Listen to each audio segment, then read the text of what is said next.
Pria Parubaya berinisial S diamankan polisi karena diduga melakukan perbuatan asusila.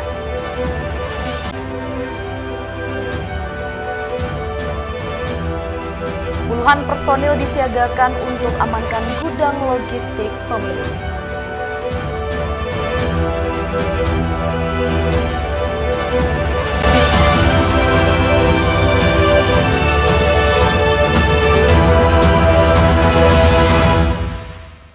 Halo, apa kabar pemirsa? Selain informasi menarik tadi, kami telah menyediakan informasi menarik lainnya untuk Anda. Bersama saya Salsabila, inilah iNews NTB selengkapnya.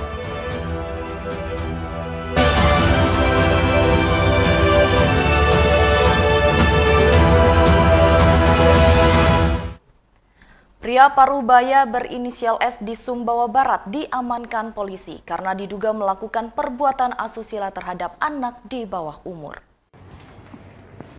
Inilah detik-detik terduga pelaku pelecehan seksual berinisial S 52 tahun saat menjalani pemeriksaan di ruang unit PPA Satreskrim Polres Sumbawa Barat.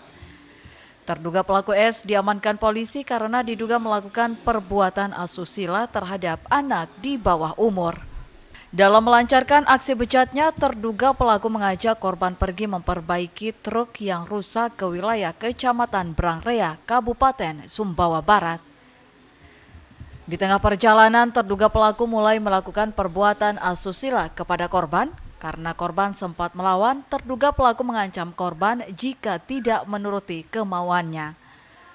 Guna mempertanggungjawabkan perbuatannya, terduga pelaku S dijerat Undang-Undang Nomor 23 Tahun 2002 tentang perlindungan anak dengan ancaman hukuman 15 tahun penjara. Ketika di Kecamatan Brangrea ini, di wilayah Brangrea, pelaku melakukan perbuatan asusila dengan cara memeluk dan mencium kening korban sebanyak 1 kali. Kemudian setelah itu pelaku pergi memperbaiki mobil truk yang mogok. Selesai memperbaiki truk, sekitar pukul 5 sore 17.00 WITA, pelaku dan korban ini pulang menuju Sumbawa Besar. Korban sedang tidur terlentang di bagian tengah mobil, bermaksud untuk melakukan perbuatan asusila terhadap korban. Kemudian korban ini mendorong badan pelaku, namun pelaku ini menarik rambut korban dan mengatakan, "Diam, kalau tidak diam, kubunuh kamu." Jadi ada ancaman di situ. Sambil memegang kedua tangan korban dengan kedua tangannya, sehingga korban diam karena takut, lalu mulut korban ditutup dengan kain warna hitam. Saat ini terduga pelaku S dan barang bukti kendaraan minibus diamankan Mapolres Sumbawa Barat guna penyelidikan lebih lanjut. Dari Sumbawa Barat, Topan Iswandi, iNews melaporkan. Puluhan personil disiagakan Polres Lombok Tengah untuk amankan gudang logistik pemilu. Selain itu, polisi juga akan ikut mengawal proses pendistribusian logistik ke tingkat desa. Polres Lombok Tengah menerjunkan sebanyak 90 personil untuk menjaga logistik pemilu di 5 titik gudang logistik KPU Lombok Tengah. Ke-90 personil ini akan menjaga ketat gudang logistik tersebut selama 24 jam secara bergantian. Untuk memastikan keamanan gudang logistik dipasang CCTV hingga alat penerangan, pengawalan logistik ini akan terus dilakukan hingga logistik didistribusikan di masing-masing TPS. Secara umum kami libatin 90 per hari. Per hari ya? Ya, terdiri dari ada Satgas Preventif namanya, Preemptif, Sabara, Intel, Humas sendiri, terus Banop sendiri. Karena kita sudah operasi Mandalika, sasarannya untuk pengamanan. Sebelumnya, sejumlah logistik pemilu yang telah tiba di KPU Lombok Tengah seperti kotak suara, bilik suara, dan tinta. Dari Lombok Tengah, Emma Widiawati, iNews melaporkan. Bawaslu Lombok Barat tekankan netralitas ASN, TNI Polri, dan Kepala Desa di pemilu tahun 2024 serta tidak cawe-cawe mendukung salah satu paslon presiden maupun calon legislatif. Tahapan pemilu serentak 2024 sudah dimulai. Badan Pengawas Pemilu Bawaslu Kabupaten Lombok Barat terus meningkatkan kesadaran masyarakat dengan sosialisasi masif serta meminta agar para kepala desa, ASN, dan TNI Polri bersikap netral. Ketua Bawaslu Lombok Barat, Rizal Umami menekankan kepala desa dan perangkatnya bisa netral dalam pemilu 2024 mendatang sesuai Undang-Undang Nomor 10 Tahun 2016 dan Undang-Undang Nomor 7 Tahun 2017 serta Undang-Undang Nomor 5 Tahun 2014.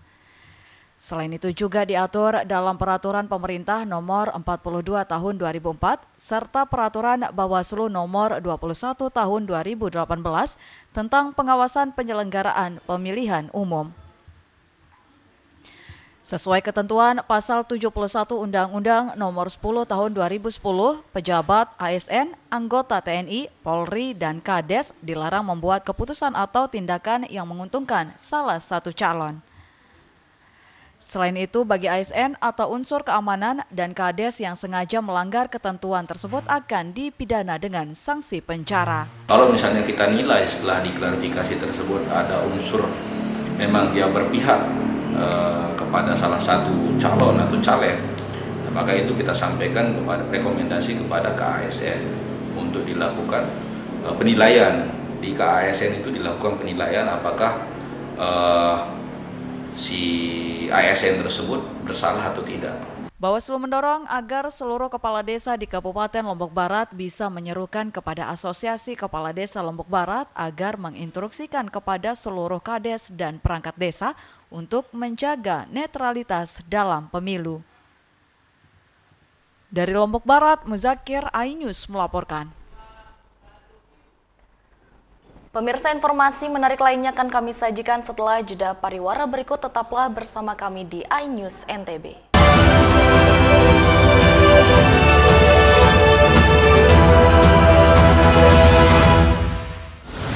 Menyoroti kecurangan. Yayasan Al Zaitun 580 tersangka. Dia juga koma dan nggak lama lah saya pasti lawan. Menyuarakan keadilan. Dan banyak menghujat. Setrum di sini sentuh oleh hukum tidak mencapai target. Laporan mendalam dan eksklusif. Kalau langsung 20 miliar. Serikat yang akan dikembalikan ke Kejaksaan Agung. AB Plus setiap minggu pukul 8 pagi di iNews.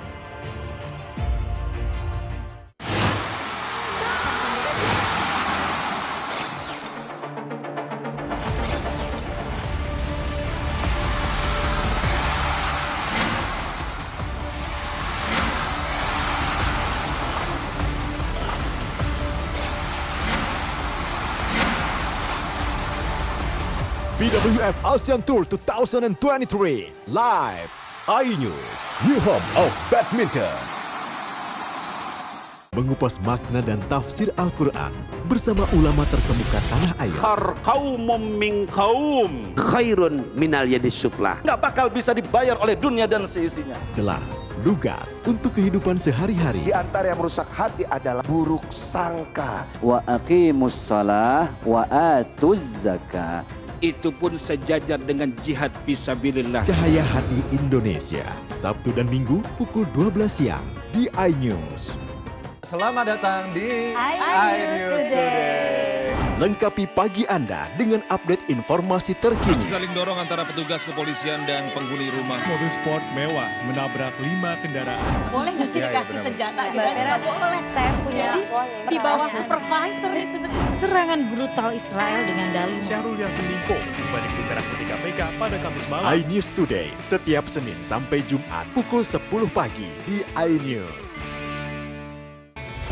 Tentunya di Morning Update ada apa di hari ini? Hadir menemani pagi Anda dengan sajian informasi unik dan menarik. Warabi hutan yang merupakan hewan asli Papua Nugini. Dari Jepang disebut sebagai kari raisu. Menghadirkan bintang tamu yang menginspirasi. Campuran apa ini? Ini lemon. Oh lemon, iya. Kita peras, itu harus dipotongin dengan dekat bagian mata. Kalau nggak Morning dipotong, Update Senin sampai Jumat pukul 7 pagi di iNews. Halo teman-teman, saya mau mengajak teman-teman untuk menjaga kebersihan lingkungan agar tidak menimbulkan bencana seperti menyebabkan kerusakan ekologis, menyebarkan penyakit, menyebabkan terjadinya banjir, dan menyebabkan bau yang tidak sedap. Ayo jaga kebersihan lingkungan kita dari sampah lingkungan dan sampah masyarakat. Mari kita pulangkan sampah-sampah kita ke tempat yang semestinya. Karena satu sampah yang kau buang sembarangan akan menimbulkan 1001 macam bencana. Namun, satu sampah yang kau buang ke tempatnya akan menyelamatkan seluruh alam semesta. Mari teman-teman, kita buang sampah pada tempatnya untuk menjaga kelestarian lingkungan kita.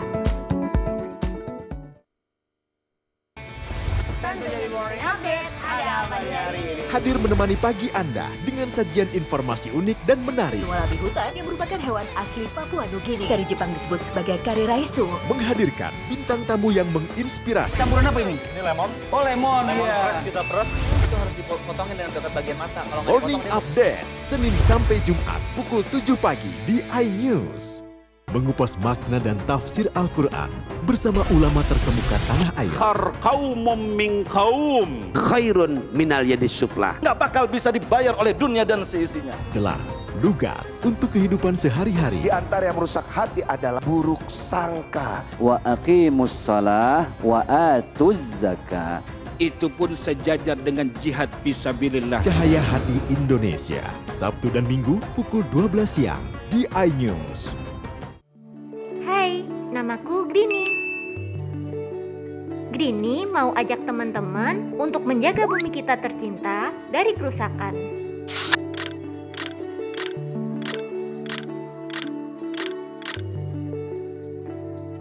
Mau tahu gimana caranya?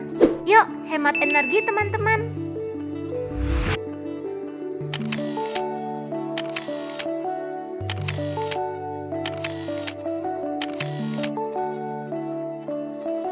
Kurangi penggunaan plastik sekali pakai. Terus mainan kita kalau udah nggak dipakai, sumbang ke teman lain yang membutuhkan. Bisa kan teman-teman? Yuk kita selamatkan bumi dari kerusakan. Untuk masa depan kita teman-teman.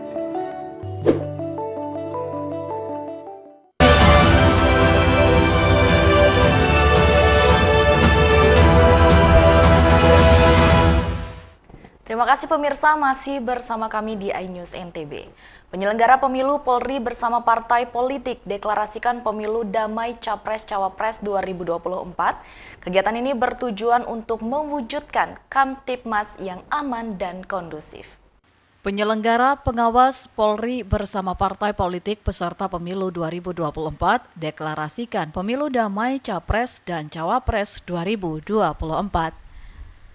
Dalam deklarasi pemilu damai itu, penyelenggara, pengawas, pengaman, dan partai politik kontestasi pemilu 2024 di NTB berkomitmen untuk mewujudkan Kamtibmas yang aman dan kondusif tahun 2024. Bersama-sama akan mensukseskan rangkaian tahapan pemilu Pilpres Pileg 2024. Ini maksud dari tujuan dari deklarasi. Sementara disebutkan ada 4 hal yang menjadi trending topik pada pemilu 2024, yakni masalah netralitas, berita hoax, transaksi politik uang, dan penegakan hukum. Masyarakat diminta untuk menjadi bagian memberikan literasi terwujudnya pemilu damai. Pemilu Capres-Cawapres tahun 2024 diikuti oleh 3 pasangan calon, yakni paslon dengan nomor urut 1 pasangan Amin Anies Muhaimin, nomor urut 2 Prabowo Gibran, dan nomor urut 3 Ganjar Mahfud. Dari Mataram, Hari Kasidi, iNews melaporkan. Pangdam 9 Udayana tekankan netralitas TNI di pemilu tahun 2024 mendatang dan prajurit TNI yang ikut terlibat politik praktis akan ditindak tegas sesuai undang-undang yang berlaku. Panglima Kodim 9 Udayana Mayor Jenderal TNI Harvendi tekankan netralitas prajurit TNI di pemilu 2024 sesuai perintah Panglima TNI. Pangdam Udayana menegaskan sesuai Undang-Undang RI Nomor 35 Tahun 2004, seluruh prajurit TNI netral dan tidak berpolitik praktis di pemilu 2024 serta tidak memihak ke kelompok manapun. Ya, kalau jalan pemilu tentu udah pasti netral, lintas itu tidak bisa ditawar lagi kan.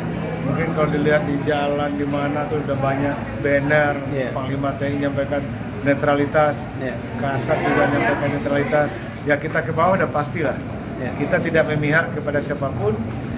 Walaupun partai manapun dia, kelompok manapun dia, ya kita sesuai tugas fungsi kita saja. Selain itu, Pangdam 9 Udayana juga berkesempatan melihat langsung kolam biovlog yang dikelola langsung oleh anggota Kodim 1628 Sumbawa Barat di bawah binaan Dinas Perikanan Kabupaten Sumbawa Barat. Dari Sumbawa Barat, Topan Iswandi, iNews melaporkan.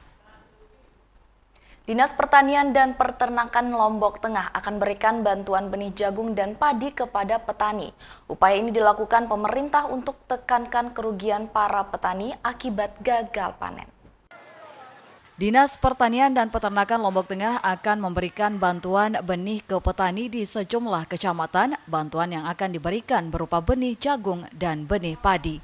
Benih jagung akan diberikan ke ribuan hektar lahan yang tersebar di 4 kecamatan, yakni Kecamatan Praia Timur 100 hektar, Kecamatan Pujut 900 hektar, Kecamatan Praia Barat 500 hektar, dan Kecamatan Praia Barat Daya 500 hektar. Bantuan benih jagung ini diutamakan di wilayah Lombok Tengah bagian selatan lantaran di wilayah tersebut terdapat dataran tinggi seperti bukit dan pegunungan, sehingga kadar air di musim penghujan tidak banyak. Karena kalau berbicara jagung di musim sekarang ini mesti di daerah selatan kan, yang di daerah-daerah gunung mereka akan nanam. 2.000 hektar. Kalau untuk jagung itu 15 kilo per hektar. Selain bantuan benih jagung, Dinas Pertanian juga akan memberikan benih padi yang tersebar di sejumlah kecamatan dengan jumlah 3.000 hektar dengan jumlah benih 25 kg per hektar yang akan diberikan kepada kelompok tani. Dari Lombok Tengah, Emma Widiawati, iNews melaporkan. Pemirsa, informasi menarik lainnya akan kami sajikan setelah jeda pariwara berikut ini. Tetaplah bersama kami di iNews NTB.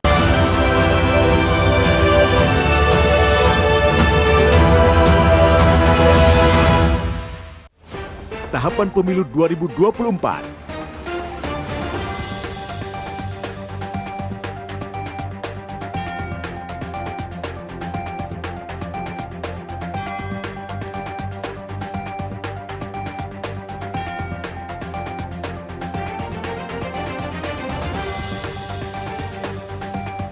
Ikuti informasi terkini seputar pemilu di semua program berita iNews. Mandi weekendmu bersama program kuliner spesial. Kalaparan, eksplor gokil wisata kuliner. Tempat makan yang jarang terekspos. Food Diary, mengupas sejarah kuliner, hidangan viral dari Nusantara sampai mancanegara. Mantap! Saksikan Kuliner Spesial Weekend, Sabtu dan Minggu pukul 10 pagi di iNews. Halo teman-teman, saya mau mengajak teman-teman untuk menjaga kebersihan lingkungan agar tidak menimbulkan bencana seperti menyebabkan kerusakan ekologis, menyebarkan penyakit, menyebabkan terjadinya banjir, dan menyebabkan bau yang tidak sedap. Ayo jaga kebersihan lingkungan kita dari sampah lingkungan dan sampah masyarakat. Mari kita pulangkan sampah-sampah kita ke tempat yang semestinya. Karena satu sampah yang kau buang sembarangan akan menimbulkan 1001 macam bencana. Namun, satu sampah yang kau buang ke tempatnya akan menyelamatkan seluruh alam semesta. Mari teman-teman kita buang sampah pada tempatnya untuk menjaga kelestarian lingkungan kita.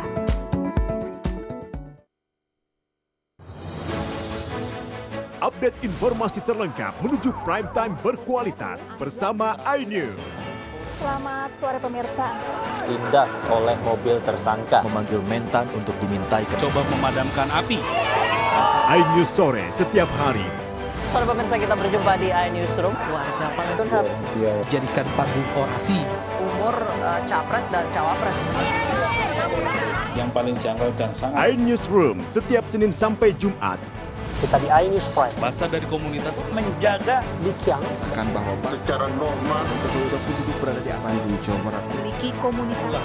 Kepanjangan. iNews Prime setiap Senin sampai Jumat. Inilah iNews Malam mengevakuasi korban mas yang salah sasaran. Disertai asap hitam. Bicara kepada menit ke-6 di Riau berjalan aman. CIC memberikan tarif promo. iNews Malam setiap hari. Hanya di iNews. CCTV tersebar di seluruh penjuru. Komplotan pencurian mobil, tabrak lari lintas dan pelanggaran melawan mobil ugal-ugalan menabrak pesepeda. Tragedi-tragedi yang mengerikan. Anak itu berikan bius datang membawa senjata tajam dengan kecepatan yang di luar batas. Terekam kejadian-kejadian unik warga plus 62. Nama saya Brigadir Marcelina dan inilah dia program Terekam.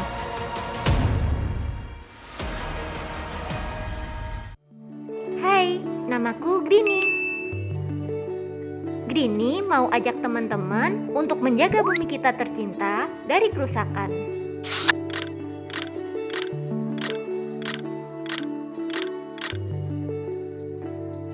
Mau tahu gimana caranya?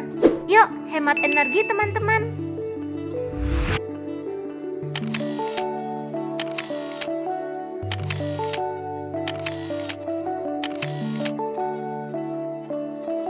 Kurangi penggunaan plastik sekali pakai.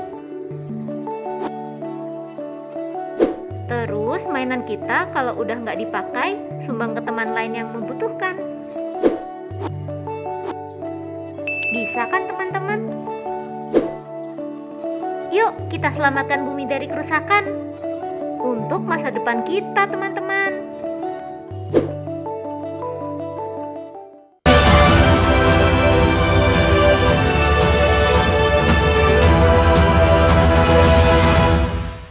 Terima kasih pemirsa, masih bersama kami di iNews NTB. Badan Penanggulangan Bencana Daerah Lombok Barat masih melakukan pendataan rumah warga di Kecamatan Lingsar yang rusak akibat angin kencang beberapa waktu lalu. Belasan rumah warga di Kecamatan Lingsar rusak akibat diterjang angin kencang pekan lalu. Sementara kerugian pun ditaksir mencapai 40 hingga 50 juta dan hingga saat ini BPBD Lombok Barat masih mendata kerusakan akibat fenomena alam itu. Akibat angin kencang tersebut, rumah yang rusak sedang di Desa Langko berjumlah 4 unit, rusak ringan 1 unit, di Desa Peteluan Indah 2 rumah rusak sedang dan 4 rumah rusak ringan. Sedangkan di Desa Gegelang 2 rumah dilaporkan rusak berat dan 4 rumah rusak sedang. Saat ini BPBD masih belum bisa memberikan bantuan logistik berupa spandek maupun bahan bangunan lainnya lantaran terbatasnya bahan bangunan dan anggaran. Antisipasi potensi kemungkinan terjadi puting beliung di masa transisi menuju musim hujan ini, warga masyarakat dihimbau mewaspadai karena sebelumnya beberapa kawasan di Lombok Barat selalu disambangi oleh puting beliung setiap tahunnya.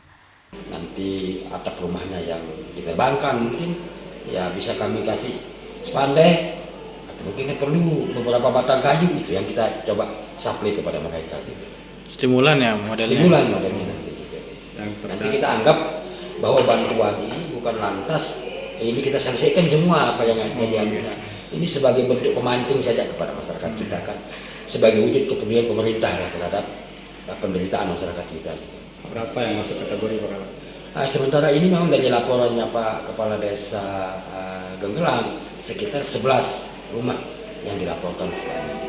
BPBD Lombok Barat akan segera mengeluarkan himbauan kepada masyarakat sebagai langkah antisipasi terhadap beberapa potensi bencana seperti banjir, longsor, dan puting beliung, termasuk pihaknya akan berusaha mengajukan BTT untuk perbaikan rumah masyarakat yang rusak tersebut rencananya akan diusulkan Desember mendatang.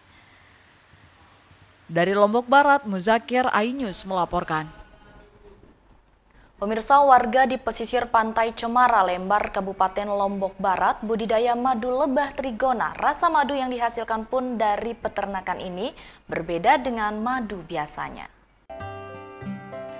Desa Lembar Selatan, Kabupaten Lombok Barat menjadi salah satu lokasi peternakan lebah trigona yang mulai dimanfaatkan masyarakat sekitar untuk budidaya madu. Dengan memanfaatkan gazebo di tengah hutan bakau, warga memasang kotak-kotak kecil sebagai wadah peternakan madu trigona. Lebah trigona berbeda dengan bentuk lebah lainnya dengan ukurannya lebih kecil. Madu yang dihasilkan pun memiliki rasa yang berbeda, tidak hanya manis tetapi juga terdapat rasa kecut. Menurut warga Desa Lembar Selatan, Kabupaten Lombok Barat, Budidaya madu lebah trigona ini digeluti sejak tahun 2015 dengan harga jual dibanderol dengan harga Rp150.000 untuk ukuran 250 ml. Nah, juga madu trigona ini dia modelnya spesial. Tidak seperti madu-madu kebanyakan. Juga di sini adalah kandungan yang di dalam madu itu termasuk dia salah satu kandungan untuk mempitkan body. Kalau tidak salah apa bahasanya itu di propolis, sehingga madu ini dia terasa beda rasanya dengan madu-madu yang lain. Dia seperti rasanya agak kesema-seman. Selain itu, budidaya madu lebah trigona juga dinilai mampu meningkatkan penghasilan warga sekitar di luar pekerjaan sebagai nelayan, dan kedepannya peternakan lebah trigona dapat berkembang menjadi lokasi wisata di Pantai Cemara. Dari Lombok Barat, Tim Liputan iNews melaporkan. Seorang warga di Desa Batu Ketam Putih, Bangkalis menggantungkan hidupnya dari pohon sagu, dan profesi sebagai penebang pohon sagu telah digeluti Masri 16 tahun silam.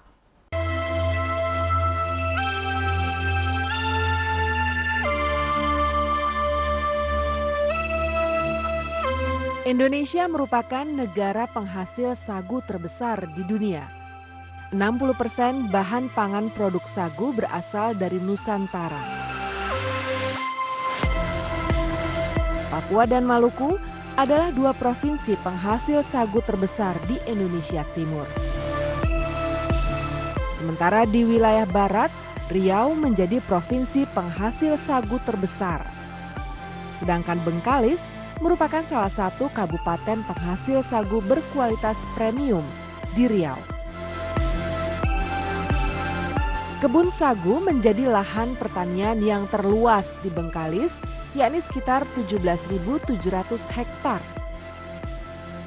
Salah satunya Desa Ketam Putih yang hingga kini masih bertahan sebagai penghasil sagu. Masri adalah seorang warga Desa Ketam Putih yang telah 16 tahun menggantungkan hidupnya dari pohon sagu. Pohon sagu harus ditebang sebelum mengeluarkan bunga dan buah, karena pati sagu akan berkurang bila berbunga serta berbuah. Tak banyak tual sagu yang mampu dipotong dalam sehari, sebab alat yang dimiliki Masri masih tradisional. Kalau saya ini hitungnya hitung tual. Satu tual berapa saya dapat. Kalau masalah ini, masalah nebang nih, nebang sagu, hitung tual. Tidak ada hitung bulan, itu atau hitung batang tak ada. Cuma hitung tual. Satu tual kalau ini orang lain yang punya batang itu saya ambil upah satu tual 10.000. Setelah tumbang, kulit batang sagu dibersihkan. Pelepah daun sagu pun dipisahkan untuk dimanfaatkan sebagai atap rumah. Kemudian diukur panjang batang sagu yang dapat diolah di kilang. Diukur dulu, ada yang ukurannya 40, ada yang 42 inci panjangnya. Tengoklah kondisi toke, kalau tua toke. Kadang toke ini mau pilih yang besar, sagunya banyak. Setelah diberi tanda, barulah tual sagu dipotong. Pohon sagu yang sudah dipotong lalu dipasangkan as besi dan kayu panjang agar mudah didorong. Warga di sini menyebutnya olen. Kemudian didorong ke tempat penampungan sementara di muara sungai.